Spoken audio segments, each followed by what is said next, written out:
I am. So I wanted to come over here and talk to you guys. And Phil just follows me around with a camera. So, and Phil does a good job at it. we are here with Outdoor X4, and tell us a little bit about it. And well, actually, my first question is like, what do you think about Overland Expo this year and the wind that we got going on right now? As I'm holding on to your tent. Well, so this event continues to literally blow my mind in terms of how it's grown over the years. I had the pleasure of attending the first Overland Expo, and it was at Prescott, and then it worked its way down to Amato, Yeah. south of Tucson, and then on to Mormon Lake, and Yeah. now we're here at Fort Tuttle. And in that first expo event, we had like less than 10 vendors, I think. Yeah. It was small. Um, it still had, I mean, it was a very, very, at that time, Overlanding Yeah. was in its infancy. Like us OG guys, it was sort of like It was. the word wasn't out there yet. Yeah, and over the years it's grown, and we've been, very, very fortunate to be a part of this industry's growth and seeing it mature and evolve. For us as a magazine in the print realm, which has seen a lot of change over the years as well. We've been in a real fortunate space in that a lot of people in our space enjoy the tangible component of having something they can feel and they can touch. And as a print media outlet, that's worked wonderfully for us. It provides that reprieve from a mobile device and being able to just relax. I still like to flip pages, and touch stuff. It's nice to be able to do that. And you can be sitting at base camp and you can read through the magazine. You can be at home, relax the magazine, and instead of a quality that's archival and can be sitting on your coffee table when you're done reading it, you can share with others. But getting back to Overland Expo itself, this event has grown and grown. I mean, I think we've got over 400 vendors this year, which has just been crazy. And then, you add the Bloverland component to it, which has been this wind storm that we've had all week, at least today. And he's not exaggerating. When we say wind, I mean, this is wind. It has been incredible wind. As a matter of fact, I mean, Phil knows. Yesterday we were trying to set up our tent, and it was like a big wind sail. We had to go to Plan B, which, ironically, that kind of reflective of what overlanding is really about. You have these experiences where nothing ever really goes as planned, and you have to move on to Plan B, and you have to find a fix for how to get to where it is that you're trying to go. That's exactly how it's been for us at this booth. We've resorted to Plan B. We're kind of on Plan C now.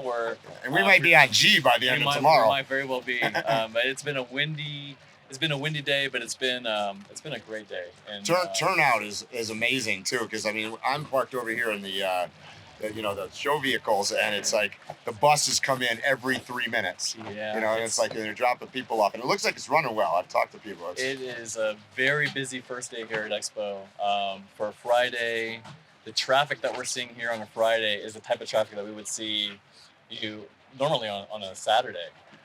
So I can only expect what we're going to see tomorrow. But it's encouraging to see so many people out, walking around, seeing all the different things that you can see and experience at Overland Expo. And I think that's one of the things that really makes this event unique. I was going to say, to somebody that's never been here, what are the reasons that you would tell them that they really should get here? Well, as I mentioned, I mean, I've had the pleasure and the joy of being at almost every single expo since the first one. And what makes this event so unique is the fact that you have so many different vendors across a myriad of brands and areas of expertise within this realm.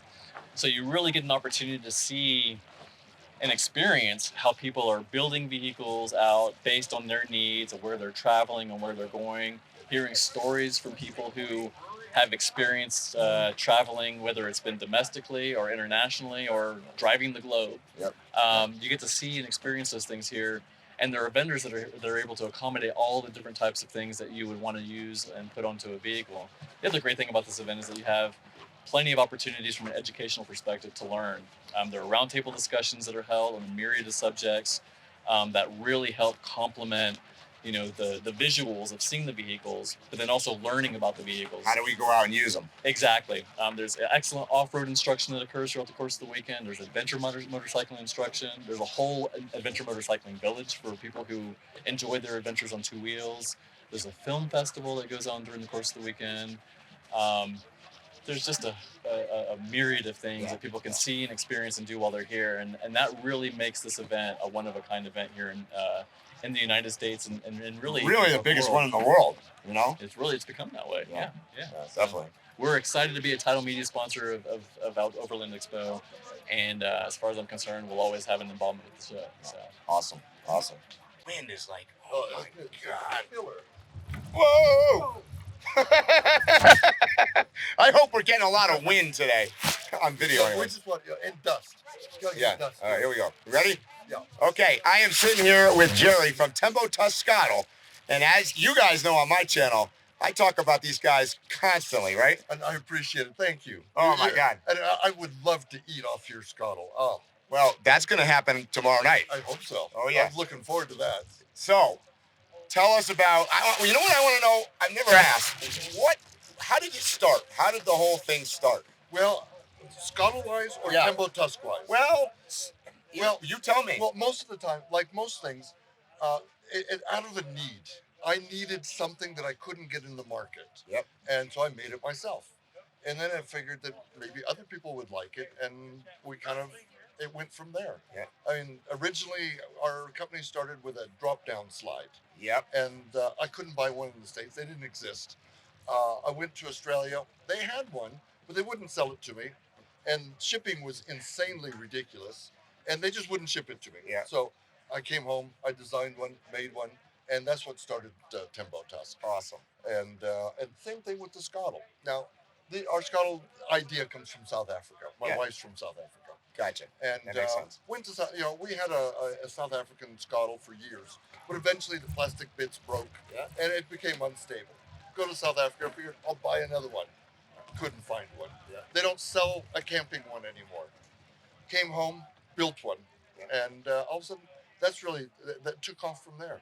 And why does everybody need to get one? Now, I tell them constantly, but you're the guy. You got to tell them. Why does everybody need a scuttle? They are too much fun. Now, I'm going to stand up here. I don't know if you can catch me. Yeah. When you're cooking on a 2-burner stove, Oh, your back is to everybody. That's when you're right. Cooking. Yep. Now, you're cooking on a scuttle. You turn around.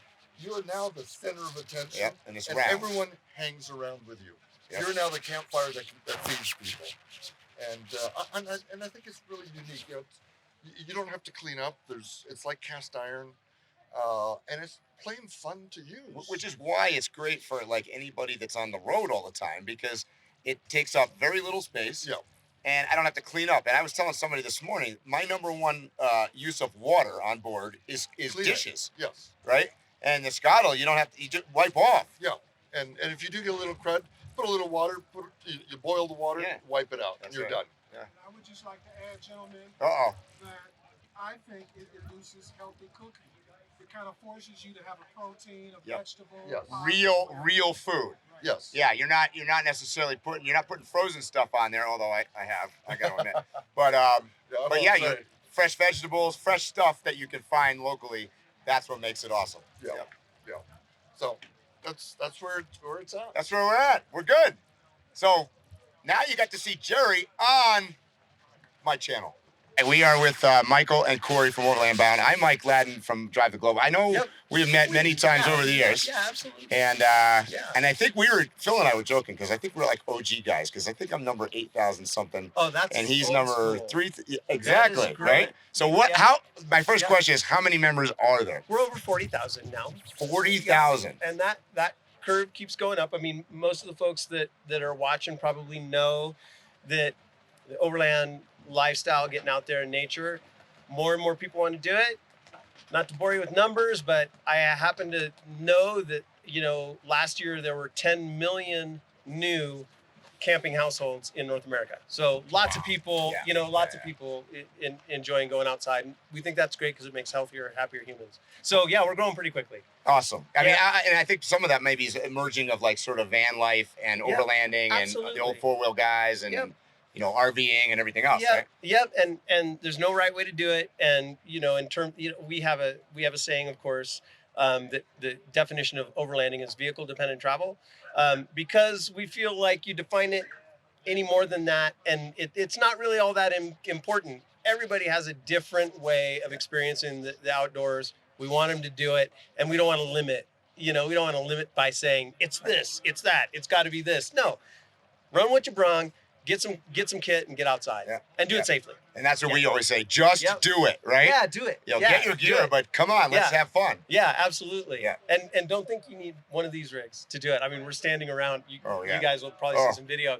There's some nice vehicles. I can drool over them, but you got them right next to you, right behind us here, all over the place. Yeah. So, Overland Expo. I know you've been doing it for years. Yep. What are your key things? Why do you come here? Like, what's the? Yeah. Well, I think it is a fantastic venue for people who are interested, or maybe you're already camping, you're already doing some stuff in your vehicle. This is still a great place to come and get ideas and see the full range of rigs, so that you see the diversity and you realize, you really can shape it however you want it. And there's such a variety of rigs here. You can see the latest, greatest kit. You can talk to a lot of folks. Of course, what I would say is, if you want to know how a lot of this gear stacks up when people actually use it, that's when you go to overlandbound.com. I like that. Because our members use the gear and they share that information. But this venue, Overland Expo, fantastic. They have some great classes here if you're just getting into it. But just to see the variety of vehicles and get ideas for your own build, that's really and the social aspect, just meeting so many people that actually get out there and do, right? Absolutely. I mean, if you've been doing this for a little while, of course, for Corey and I, that probably is the most important aspect of this, because we get to meet with all of our members. There's a lot of folks that we know. And so connecting with the Overland Bound community face to face is the reason that we really come and do these shows. I mean, that's the most important reason for us as well. Yeah, that's true. Yeah. Well, I won't hold you up because, and thanks for talking to us, but Anytime. and survive the wind. Let's hope that goes away. Well, we're putting this gear to the test. Nobody can fake it. It's like, we'll stand up to the harsh winds. We'll find out this weekend. All right, man. All right. You. Yeah, you bet. Yeah. Thanks. Yeah, appreciate it. Yeah. What's happening is Sir William, and today we are at Action Tracks. The US-made recovery board is strongest on the market.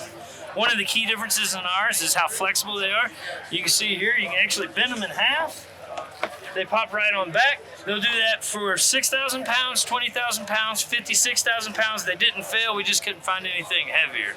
Secret's in the sauce and the design. If you notice, we offer a serrated edge. Not only is that good for self-defense, but it's also good for clearing out material up underneath your tires.